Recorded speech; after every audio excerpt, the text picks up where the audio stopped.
जेकोसी ओषा पुण्य हो कि माणबसा गुरुवार हो आपन जदि पलौ बनाइବାକୁ चाहूँ हल्का मीठा वाला पलौ तो निहाती रूपे आपन जदि वीडियो फास्ट लास्ट जाए देखिए आपन को पूरा टिप्स भल लगे आउ कला परे आपन को घर बास्ना महकी उठिबो आउ पलौटा आपन पूरा पूरी गोटा गोटा हम पिंडा धरबनी आ सुपर टेस्टी हम आपन जदि यही प्रोसेस रे थरे करने ना तेणुक आप बार बार करने इच्छा हम तेणुक वीडियो फास्ट लास्ट टाइम देखिए देखला निहाती आपको भल लगे जीवा पूर्व लाइक शेयर एंड सब्सक्राइब भी कर रखिए। चलतु स्टार्ट करनवा। नमस्कार जय जगन्नाथ वेलकम टू सफानिया चैनल। प्रथमे देखंतु आम चाउल गोटे जगह सेट करनवा से जगार आम चाउल नहीं जावा गोटे बाउल रे चाउल को नहीं गली ये बासमती चाउल यूज करी चाउलटा भल कि धोई ने थे दुथर तीन थर धोला धला अंश चाउल गला आप से पर्यंत धोई ने देखु ये मोर भलसे धोई हो जाए टे हाल्का कलर पाई पलौर टे कलर आने हल्दी गुंड पकई नेली मिसेकी घोड़े की छाड़देवी अध घंटा पाखापाखि छाड़देवी जे पर्यंत मोर कड़े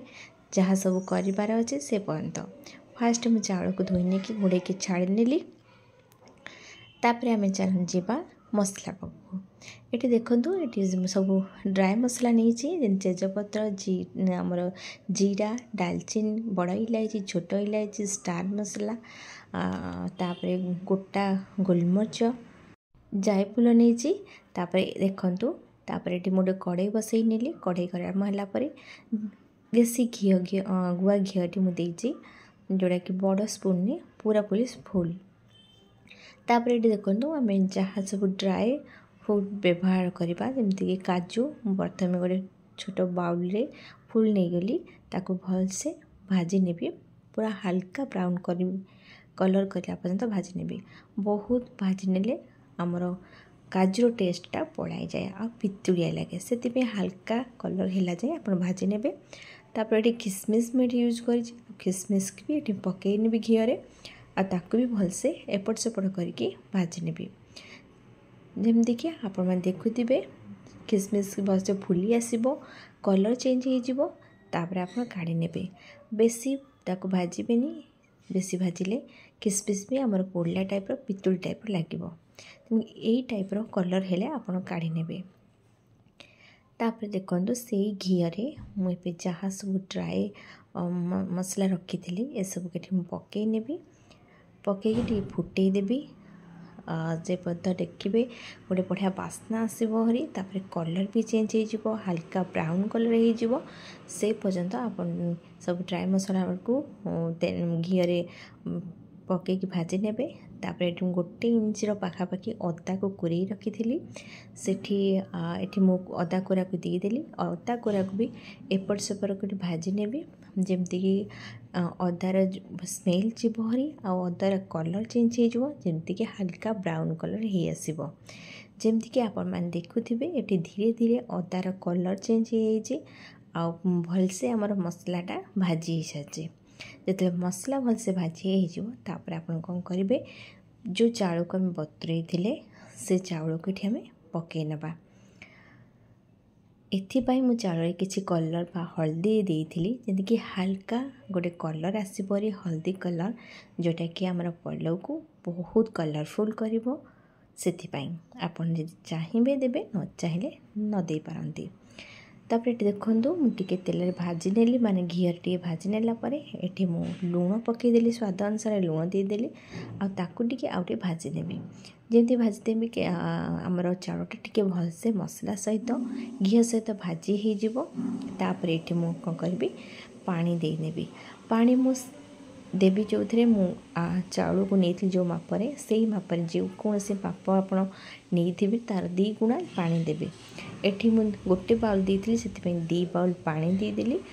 अधिका पानी देवेनि अल्प पानी बास देवे माने गोटे 2 बाउल पानी देवे तापर घोड़े की छाड़देवे फुटियापाई आ लुण आमर पका ही जाइथिला तार मझे मझे काढ़ी टिके एपट सेपट चेक कर नोथिबे धीरे धीरे देखिए चाउल भी टिके आमर सीझा स्टार्ट कलानी तापर देखूँ 7 ରୁ 8 मिनट होगा पानी भी टे कमी आसो आमर चाउल भी टिके रेडी हो आसुथिबो तापर आपण देखंतु ताको एपड़ सेपड़ करके आउ टिके घोड़े नेबे जेमती कि आमर चाउलटा बा पलौटा 70% हो आसथिबो से पर्यंत आपन टे घोड़े की हल्का एपड़ सेपड़ उल्टे नौथिबे घोड़े देउथिबे जहाँफल कि आमर पलौटा टिके रेडी हो आसुथिबो। आपन जेतेबेले पलौ करथिबे सेतेबेले आपन कोन करिवे लो हाई फ्लेम रे गैस को रखिबे देखिए जिते 70% पाखापाखि हो आसी से पर्यंत आपड़ कौन करेंगे चीनी पकई नथिबे जदि आम चीनी स्टार्टिंग देदेबा ताल चाउलटा सीझा मुस्किल हो जाए माने सीझिनी टाण टाण रुहे से चीनी को लास्ट देवा जो 70% हो से आम भाजिक रखा ड्राई फ्रूट को प्रथम पकई नवा आ पकईकी ताको भलसे मिसईदेवा। आपण देखुथिबे पानीर भी क्वांटिटी केते कमी भी आसिलानी एबे देखंतु जिते लागिबो पानी आउ टिके दबार अच्छी तेणुक आपन गोटे हाफ कप पानी दे पारिबे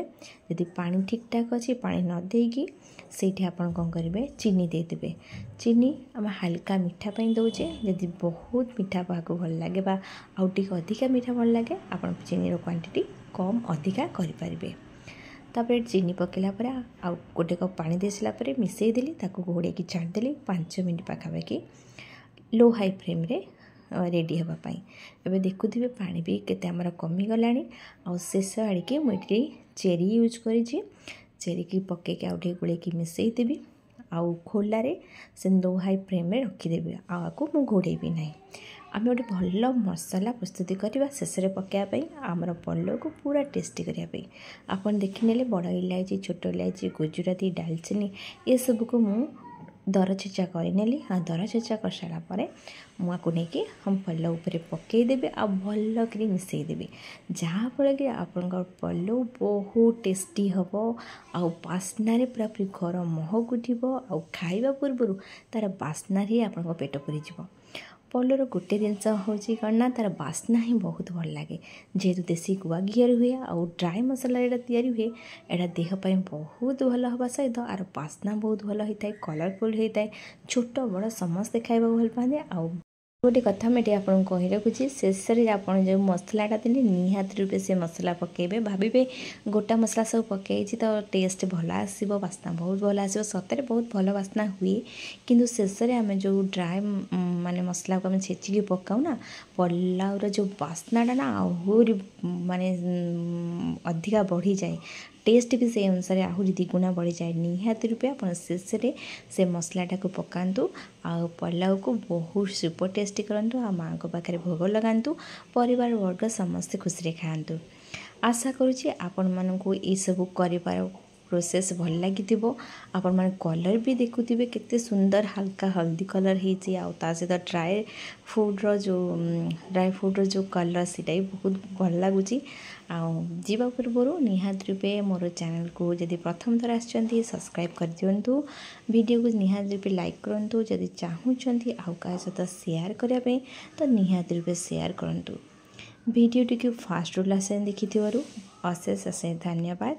थैंक यू देखा आउ एक सुंदर वीडियो रे जय जगन्नाथ।